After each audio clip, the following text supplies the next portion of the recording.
UI UX Python నేర్చుకోండి, లక్షలు సంపాదించండి. Join quality thought.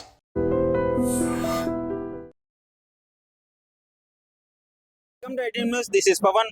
సో రాజకీయ పరంగా ఈ ఎమ్మెల్యేల పార్టీ ఫిరాయింపు కేసు అయితే ఒక కొలిక్కి వచ్చిందనే చెప్పుకోవచ్చు. గతంలో 5 ఎమ్మెల్యేలు క్లీన్ చిట్ ఇచ్చిన స్పీకర్ గారు అయితే ఇప్పుడు నిన్న దానం నాగేంద్ర గారికి అయితే నోటీసులు ఇవ్వడం జరిగింది. అసలు నువ్వు ఎక్కడ ఉన్నావు, కాంగ్రెస్ లో ఉన్నావా, బీఆర్ఎస్ లో ఉన్నావా, ఏంటి నాకు క్లారిటీ కావాలనుకున్నట్టు ఆయన నోటీసులు ఇస్తే దానం నాగేంద్ర గారు అయితే క్లియర్ గా చెప్పడం జరిగింది. నేను బీఆర్ఎస్ లోనే ఉన్నాను, బీఆర్ఎస్ నా మీద యాక్షన్ తీసుకోలేదు, నేను బీఆర్ఎస్ కి అగెనిస్ట్ గా వెళ్ళలేదు, అంతా సజావుగా సాగుతుంది.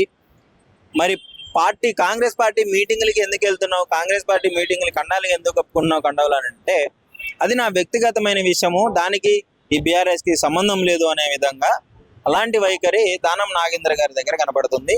దానికి సంబంధించి ఎంతో మందిని అడగడం జరిగింది. అంటే వాళ్ళ పార్టీ మెంబర్స్ ఏం చెప్తున్నారంటే ఆయన పక్క మా పార్టీ మెంబరే దానం నాగేంద్ర గారు మళ్ళీ సొంతగూటికి వచ్చినారు అని చెప్తున్నారు.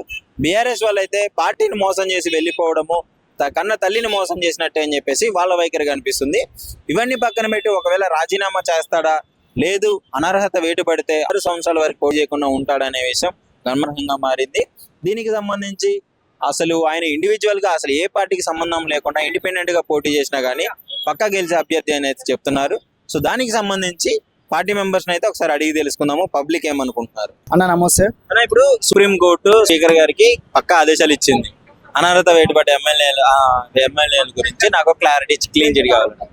దానికి సంబంధించి కేసులు నడుస్తున్నాయి. ఇప్పుడు దానం నాగేంద్ర గారికి నిన్న నోటీసులు ఇవ్వడం జరిగింది. ఏంటి దాని గురించి ఏమనుకుంటున్నారు? ఆయన ఏమో నేను కాంగ్రెస్ లోనే ఉన్నా, బీఆర్ఎస్ లోనే ఉన్నా అంటున్నాడు. బీఆర్ఎస్ లో నన్నేమనలేదు, నేను బీఆర్ఎస్ నేమనలేదు, కాంగ్రెస్ పార్టీలకు మీటింగ్లకు కూడా అది నా వ్యక్తిగతం అని అంటున్నారు. ఆ చేసే కార్యక్రమాలు అన్నీ చాలా అభివృద్ధి చెందుతున్నాయి. అయితే కేసీఆర్ వాళ్ళకి, టీఆర్ఎస్ వాళ్ళకి ఏమవుతుందంటే, కేసీఆర్ కానీ కేటీఆర్ కానీ ఏమవుతుందంటే అభివృద్ధి చేస్తుంటే వాళ్ళకంటే అభివృద్ధి చేస్తుంటే వాళ్ళు ఓడ్చుకోలేకపోతున్నారు. దానివల్ల ఏమవుతుందంటే ఏదో ఒకటి చేయాలి, పార్టీలలో ఏదో బదలం చేయాలని చెప్పి నాగేందర్ అన్న పైన ఇట్లాంటి కేసులు వేయడం అనేది జరుగుతుంది. అట్లా అనేది చాలా తప్పు. ఎందుకంటే మనం అభివృద్ధి చేస్తున్నాం కాబట్టి వాళ్ళు ఇట్లాంటి మాటలు మాట్లాడుతారు. వాళ్ళు చేత కాకనే ఇవన్నీ మాట్లాడుతారు. బీఆర్ఎస్ నుంచి గెలిచి కాంగ్రెస్ ఎట్లా వస్తారు అన్న? ఒక మాట చెప్పాలా, అట్లా అంటే ఒక ఏమంటారు, కేసీఆర్ గారు తీసుకోండి. ఫస్ట్ ఎక్కడ ఉన్నారు, యూత్ కాంగ్రెస్లో ఉండే, తర్వాత టీడీపీలోకి వెళ్ళిరు, తర్వాత ఆయన పార్టీ స్థాపించారు, ఎమ్మెల్యే అయ్యారు, సీఎం అయ్యారు. అట్లా అనేది పార్టీ అనేది ఎవరి అది కాదన్న, ఎవరి అభిప్రాయం వాళ్ళది, ఎవరి ఇష్టం వాళ్ళది. ఇప్పుడు ఆయన 10 సంవత్సరాలు టీఆర్ఎస్లో ఉన్నాడు దానమన్న, ఒప్పుకుంటా. అప్పుడు ఏం చేసిండు, అభివృద్ధి చేయలేదని చెప్పి ఇప్పుడు కాంగ్రెస్ లోకి వచ్చిండు. దాంట్లో తప్పు కొడితే ఎట్లా? ఎప్పుడు అవునన్నా, అప్పుడు అభివృద్ధి చేసిండు కానీ పార్టీ అనేది ఏం చేస్తుంది అంటే, కొంతమంది ఉంటారు అట్లా. ఎట్లా అంటే వాళ్ళ అసెంబ్లీ వాళ్ళు చూసుకున్నారు, వాళ్ళ అభివృద్ధి వాళ్ళు చేసిరు కాబట్టి దానమన్న అదంతా చూసుకుండు. ఎట్లా అయితే కాదు అని చెప్పి కాంగ్రెస్ లో అభివృద్ధి అనేది ఉంది, అది అన్న కూడా చూసిండు, అభివృద్ధి చేసాం, కాంగ్రెస్ ఉంటే అభివృద్ధి ఇంకా ఎక్కువైతుంది అని చెప్పి పార్టీలో జాయిన్ అయ్యింది. అంటే తప్పు లేదన్న. మరి కేసులు పెట్టి ఇప్పుడు అనర్హత వేటు పడింది కదా, ఇప్పుడు ఆయన రాజీనామా చేసి మళ్ళీ పోటీ చేస్తారా, లేదు నేను బీఆర్ఎస్ లోనే ఉన్నా అని చెప్పేసి ఇంతే ఉండిపోతాడు అన్న? ఒక మాట చెప్పాలి, పబ్లిక్ లో కాంగ్రెస్ అనేది చాలా బలంగా అభివృద్ధి చెందింది.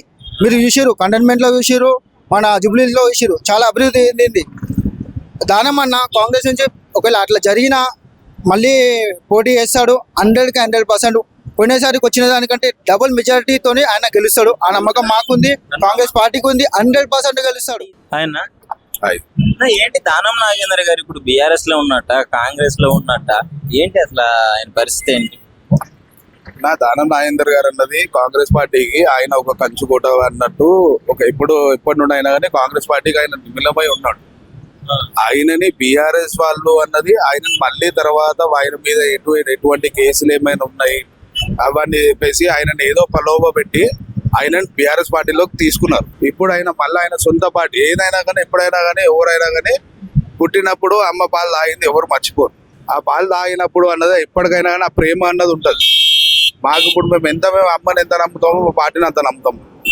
మేము కాంగ్రెస్ పార్టీకి ఎప్పటికైనా కానీ మేము వేరే పార్టీకి మాకు ఏదో ప్రలోభ పెట్టి మమ్మల్ని ఏదో వాళ్ళని ఏదో బెదిరించి అది చేసి తీసుకుంది కానీ ఇప్పటి వరకు ఇంకా అట్లాంటిది అన్నది ఎవరు వాళ్ళ స్వతంత్రంగా ఎవరు కూడా పార్టీ అన్నది ఎవరు మారారు కాంగ్రెస్ నుండి. ప్రణబ్ పెట్టి తీసుకుంటే ఇందులో గెలిచిన తర్వాత మళ్ళీ కాంగ్రెస్ లోకి పోయినారు కదా, అప్పుడు కేసులు పెట్టినప్పుడు ఎందుకు ఎదుర్కోలేకపోతున్నారు? నేను మీకు అదే చెప్తున్నాను కదా, ఎవరైనా కానీ తల్లి ప్రేమ అన్నది మర్చిపోరు. ఎంత ఉన్నా కానీ పెళ్ళైన తర్వాత పెళ్ళంతో లొల్లి అయింది అని చెప్పేసి అనేసి అమ్మని పక్కకు పెట్టేసి పెళ్ళాన్ని తీసుకొని పోతారు, కానీ అమ్మనైతే మర్చిపోరు కదా. ఇది అలాగే ఉంటుంది. ఎట్లా అయినా అటు కాదు అని చెప్పేసి అనేసి ఇటు వచ్చి మళ్ళీ ఆయన మళ్ళీ సొంత పార్టీ నా అమ్మ నాకు కావాలి అని చెప్పేసి ఆయన మళ్ళీ అదే పార్టీకి వచ్చిండు. మరి ఇప్పుడు కేసులు అవుతున్నాయి కదా, ఇప్పుడు ఇప్పుడు పోయే అవకాశం ఉందంటే రాజీనామా చేయకపోతే ఇప్పుడు అనర్హత వేటు పడిందంటే మళ్ళీ 6 సంవత్సరాల దాకా కనీసం పోటీ కూడా చేయలేని పరిస్థితి. ఎలా ఎదుర్కోబోతున్నారు ఇది? సరే, ఇప్పుడు ఈయనకు అనర్హత కేసు వేస్తున్నారు అని అంటే మరి కేటీఆర్ మీద కేసీఆర్ మీద ఏం కేసు వేయాలి? కేసీఆర్ ముందు ఏ పార్టీ? టీడీపీ నుండి కాంగ్రెస్ లోకి వచ్చిండు. కాంగ్రెస్ లోకి వెళ్ళి ఆయన సొంత పార్టీ పెట్టుకుండు. మరి ఆయన మీద ఏం కేసు వేయాలి?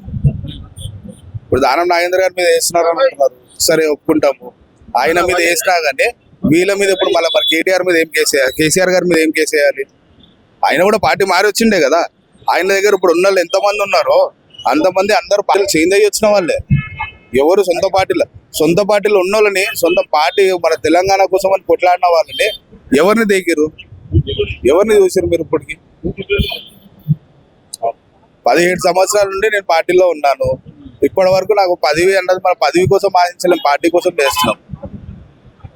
ఇప్పుడు ఇక్కడ ప్రోగ్రామ్ అవుతుంది, ఈ ప్రోగ్రామ్ కి కూడా మేము ఎందుకు వచ్చినాము? నార్మల్ కార్యకలాపాలు ఎందుకున్నాము? పార్టీ అన్నది ఎప్పుడు ఎవరికి అన్నది మోసం చేయదు. కాంగ్రెస్ పార్టీ అన్నది ఎప్పటికైనా. బీఆర్ఎస్ లో ఎమ్మెల్యేగా గెలిచి కాంగ్రెస్ లో రావడం కరెక్టే అంటారు? ఆయన ముందు గెలిచింది కాంగ్రెస్ నుండి, తర్వాత బీఆర్ఎస్ లో గెలిచింది. అప్పుడు నువ్వు తీసుకున్నప్పుడు ఏం ప్రాబ్లం రాలేదు. మరి ఇప్పుడు బీఆర్ఎస్ లో గెలిచి కాంగ్రెస్ కి వచ్చిండు అని చెప్పేసి ఇప్పుడు ఎందుకు బాధ? అప్పుడు కాంగ్రెస్ లో గెలిచినప్పుడు నువ్వు బీఆర్ఎస్ లో తీసుకున్నావు కదా. సరే, ఇప్పుడు నీకు అండవా కప్పుకొని ఇప్పుడు కాంగ్రెస్ లో అదే అడుగుతున్నా. అది వాళ్ళకి అన్నది ఒకటి చిత్తశుద్ధి అన్నది ఉండాలి. ఏంటి అంటే ఇది చేసినాము అంటే మనం చేసే ఒప్పు ఎదుటోడు చేస్తే తప్ప. మీరు ఆలోచించండి, సొంత ఇంట్లోనే మీకు కరెక్ట్ లేదు.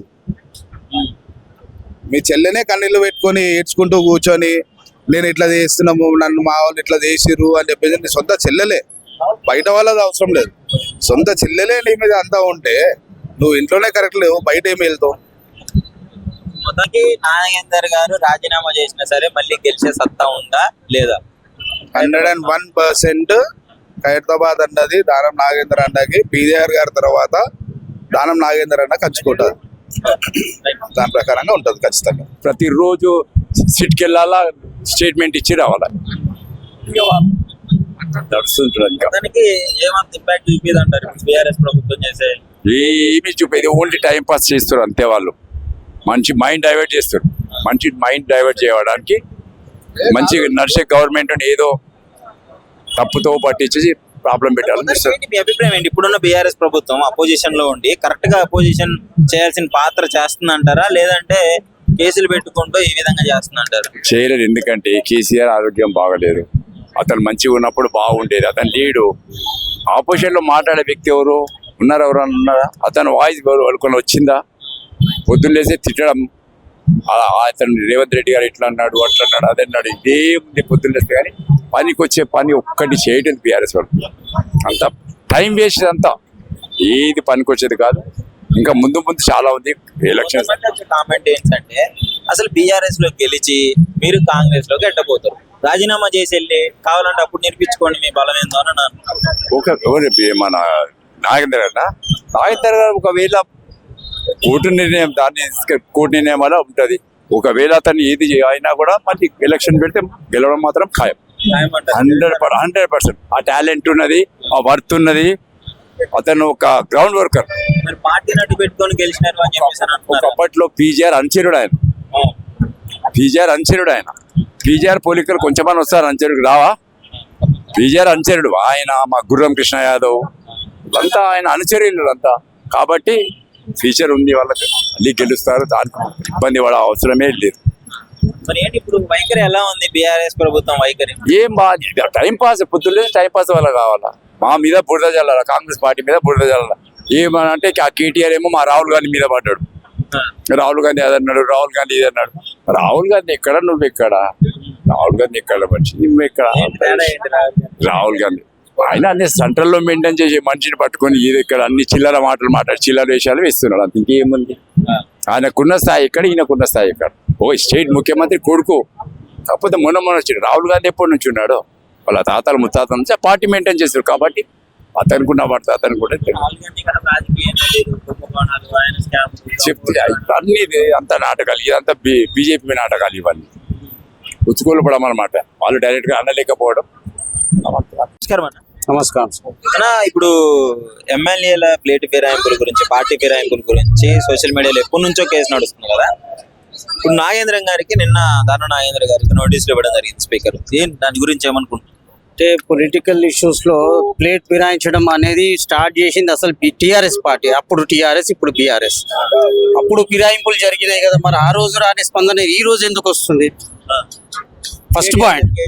కౌశిక్ రెడ్డి గారు ఇప్పుడు దాన నాగేంద్ర మరి కౌశిక్ రెడ్డి కాంగ్రెస్ లో ఉన్న బ్లాక్ మెయిల్ రాజకీయాలతో టిఆర్ఎస్ లో తీసుకున్నారు. Danam Nagender born and brought up in Khairatabad. ఆయన కాంగ్రెస్ పార్టీలోనే పుట్టి పెరిగిండు. ఆయన కూడా బ్లాక్ మెయిల్ రాజకీయాలు చేసి తీసుకున్నారు, పవర్ లో ఉన్నారు కాబట్టి తిరిగి కూటికి చేరుకున్నారు. ఇప్పుడు కూడా బీఆర్ పార్టీలు మారారు అంటే ఫస్ట్ మారింది మీరు. మీ పార్టీలో తెలంగాణ పార్టీలో ఉద్యమకారులు ఎక్కడున్నారు? అసలైన తెలంగాణ లీడర్స్ ఎక్కడున్నారు? టైగర్ నరేంద్ర అందరూ బేసికల్ గా లీడర్స్ ఎవరు లేరు అక్కడ. అంత ఫిరాయింపుల నుంచి వచ్చిన లీడర్లే ఉన్నారు. మీ ఎమ్మెల్యేలు అందరినీ తీసుకొచ్చి చూసుకోండి ఒకసారి. గతం చూస్తే వాళ్ళు ఏ పార్టీలో ఉన్నారు మీకే తెలుస్తుంది. బేసికల్ గా కేసీఆర్ గారు 2002 నుంచి స్ట్రాంగ్ పనిచేస్తున్నారు. అప్పటి నుంచి ఉన్న లీడర్స్ ఎవరు ఉన్నారు? ఒక నలుగురిని చూపించండి. దాసోజీ శ్రవణ్ గారిని అయినా తీసుకోండి, టైగర్ నరేంద్ర అని తీసుకోండి, అందరినీ తీసుకోండి. అందరూ ఇప్పుడు అందరు డబ్బి అయిపోయినారు పాపం. అన్న బేసికల్ గా కష్టపడింది వాళ్ళు తెలంగాణ ఉద్యమంలో. మహేశ్వర్ రెడ్డి పటాన్ చెరువు గారు ఎమ్మెల్యే కూడా ఏమన్నాడు, కాంగ్రెస్ లో డెవలప్ చేద్దామని పోయినా కానీ ఏం లేదు, మళ్ళీ నాది బీఆర్ఎస్ అని అంటున్నాడు కదా. ఇదంతా పొలిటికల్ స్ట్రాటజీ డ్రామా అండి. ఇదంతా పొలిటికల్ స్ట్రాటజీ డ్రామా. అక్కడికి వెళ్ళి ఇక్కడికి వస్తే అందులో ఏం పవర్ లేదు, అందులో ఏం నడవదు అని ఊరికే మిస్గైడ్ చేయడానికి మాత్రమే ఇవన్నీ. కాంగ్రెస్ పార్టీ ఫిరాయింపు అనేది ఫస్ట్ స్టార్ట్ చేసిందే టిఆర్ఎస్ పార్టీ వాళ్ళు. వాళ్ళకి అప్పుడు లీడర్స్ ఎవరు స్థాన బలం ఉన్నారో వాళ్ళని లాక్కున్నారు. కూనా శ్రీశైలం గౌడ్ ఉండే టీడీపీలో ఎమ్మెల్యే క్యాండిడేట్ నుంచున్నాడు, ఆయన కూడా గెలవలేకపోయినారు. మళ్ళీ బ్లాక్ మెయిల్ చేసి వెళ్ళిపోయారు. టిఆర్ఎస్ పార్టీలో బేసికల్ గా తెలంగాణ కోసం ఫైట్ చేసిన లీడర్స్ చాలా తక్కువ మంది అండి.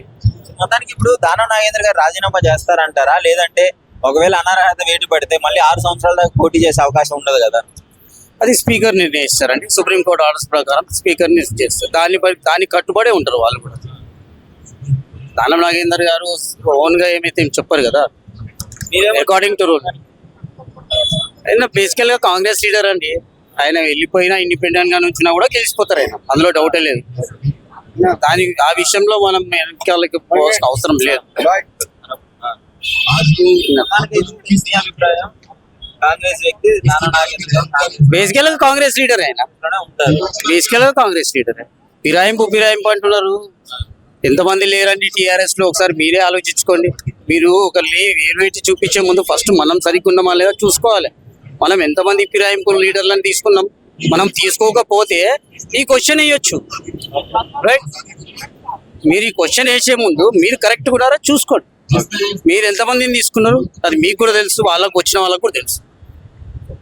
దీని గురించి పెద్ద ఇష్యూ చేసి అనవసరంగా ఊరికే టైం పాస్ చేసి రాజకీయంలో ప్రాపర్ గా పని చేసే వాళ్ళని పని చేసుకోనియకుండా అన్నెసెసరీ డిస్టర్బెన్సెస్ తప్పితే ఇవన్నీ స్పీకర్ గారు కోర్టు చూసుకుంటది.